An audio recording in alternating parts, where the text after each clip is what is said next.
Happy Thursday, beautiful people! Maaga na ngang gumising si Mama at nag-prepare na tayo ng ating work attire.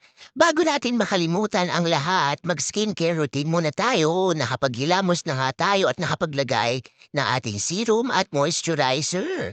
Tulog pa nga ang ating swimmer pero gigisingin na natin yan dahil sila ma ay mayroong summer camp. Siyempre pa nag-brew na tayo ng ating black coffee at pinag-prepare ko na din si Daddy ng kanyang babaunin for today. At dahil meron tayong natirang spam, ay gumawa tayo ng spam sandwich at yan na nga ang kanyang almusal. Ready na tayong kumain ng ating breakfast at black coffee nga at 2 piraso ng tinapay ang ating kinain. Siyempre pa multitasking is life at binuksan ko na din ang aking computer para i-check na ang ating schedule. Bago nga mag alas 8:15 ay nag-travel na rin tayo para ihatid ng ating mga bagets sa kanilang summer camp. Ito na nga ang kanilang last day at humirit pa nga si ate ng bubble gum at bumalik na nga sila sa loob ng building. Dahil tayo mga ay working mama, habang nasa summer camp ang ating mga bagets, ay nagtrabaho muna tayo at naging physical therapist. Dalawa nga ang naging pasyente natin sa umaga at talaga namang na-maximize natin ang ating oras. Nandito na nga tayo nagta-travel papunta sa ating first patient of the day na nakaschedule ng 8:30. Marami na din tayong kasabayang mga malaking truck sa interstate at pagkadating ko nga ay nalagay na tayo ng badge at nagsuot na rin tayo ng ating salamin. Bago nga mag 8:30 ay nakapag-start na tayo mag-therapy at nag-drive na tayo papunta sa ating next patient na nakaschedule between 9:35 and 10:35. Malapit lang naman ang ating second patient pero meron tayong nadaan ng construction kaya naman medyo mabagal lang ang ating takbo. Tumagal lang halos 10 minutes away kaya naman gustong-gusto ko yan dahil nakapagtrabaho tayo habang nagmamama-duty. Pagkatapos na natin ang ating second patient ay nagpunta muna tayo sa Walmart at yun naman ang ating nakuha. Meron na naman tayo mga karne na naka-yellow tags. Ibig sabihin, malaki na naman ang natipid ni Mama. Nakabili tayo ng ribeye steak ni JJ, pork at chicken breast. Bumili din ako ng Smarties at isa nga yan sa paboritong candy ng aking bunso at ni tatay. Pagkatapos niya ay nag-drive na tayo para sumundo sa ating mga anak. Nandito na nga tayo sa loob ng Botek at kinakailangan mo rin silang sunduin sa loob. Bago nga mag 11:30 ay nakarating na tayo pero bago ang lahat dahil tayo nga ay gutom na, kumain muna tayo ng 1 pirasong croissant donut. Hindi na rin ako magtatagal at paghahatid ko nga sa aking mga anak ay pupunta na ako sa aking third patient of the day. Kaya naman eto na din ang ating pananghalian. Bago mag 11:30 ay pumasok na tayo sa loob ng building at inantay ko na nga ang aking mga anak. At tapos na nga ang kanilang 2-day camp at enjoy naman sila lalong-lalo na nga ang ating dalaga. Nagpa-video din si ate for today kaya naman good job ka dyan anak.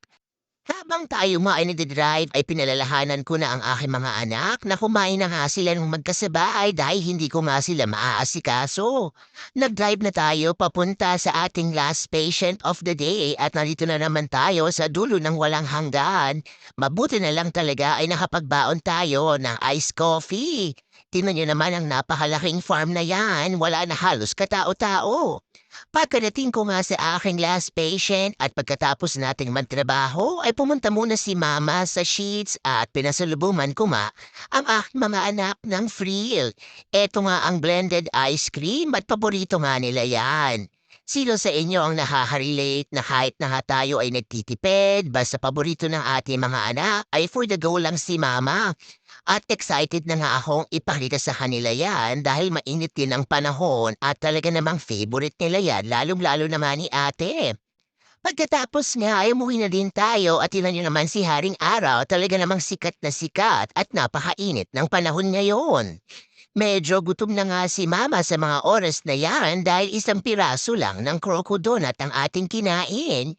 Patuloy pa rin ang ating pag-enjoy ng ating iced coffee dahil coffee is life. At malapit lang naman ang sheet sa aming bahay kaya naman in less than 5 minutes ay nakauwi na rin ako at naibigay ko naman sa aking mga anak ang aking pasalubong.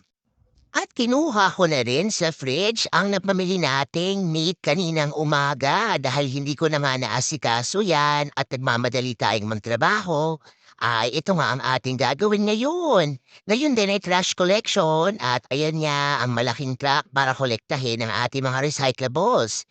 Ganito ang ginagawa ko kapag ako ay nakakabili ng bulk meat na naka-clearance. Isa-isa ko yang nilalagay sa Ziploc at hinihiwa ko na din yan at nilalagyan ng label. Ang pork nga na ito ay almost 40% off at talaga namang murang-mura. Tinulungan na din ako ng aking dalaga na ilagay ito sa individual Ziploc at siya na nga ang tagalagay ng label. Nakagawa tayo ng almost 6 to 7 packs na mga iba't ibang klaseng lutuin para sa ating pork. Meron tayo diyang pang barbecue, pang adobo, pang minudo at pang sinigang. Gumawa rin ako ng cut para sa ating tusino na paborito ring ulamin ng aking pamilya.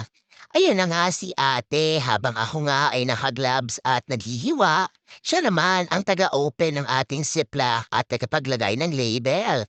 Nilalagyan din natin ng date yan para alam natin kung kailan natin nabili at kung kailan natin dapat lutuin. Tingnan niyo naman ang aking anak, abay pinapakita at finiflex pa ang napakahaba niyang pilikmata, edi wow siopaw, ginawa mong mirror ang cellphone ni mama. Medyo matagal din ang tinayo natin sa kitchen at hindi pa nga tayo nakakapagpahinga sa mga oras na 'to. Pansinin niyo na naka-scrub suit pa tayo dahil ayoko nga munang magpalit ng aking regular clothes dahil madudumihan din naman tayo. Pagkatapos na nating magtrabaho ay diretso tindig na tayo sa kitchen para ayusin nga ang ating grocery at para maihabol ko pa yan sa ating trash collection for today. Mabuti na lang talaga ay nag-offer na tumulong si ate.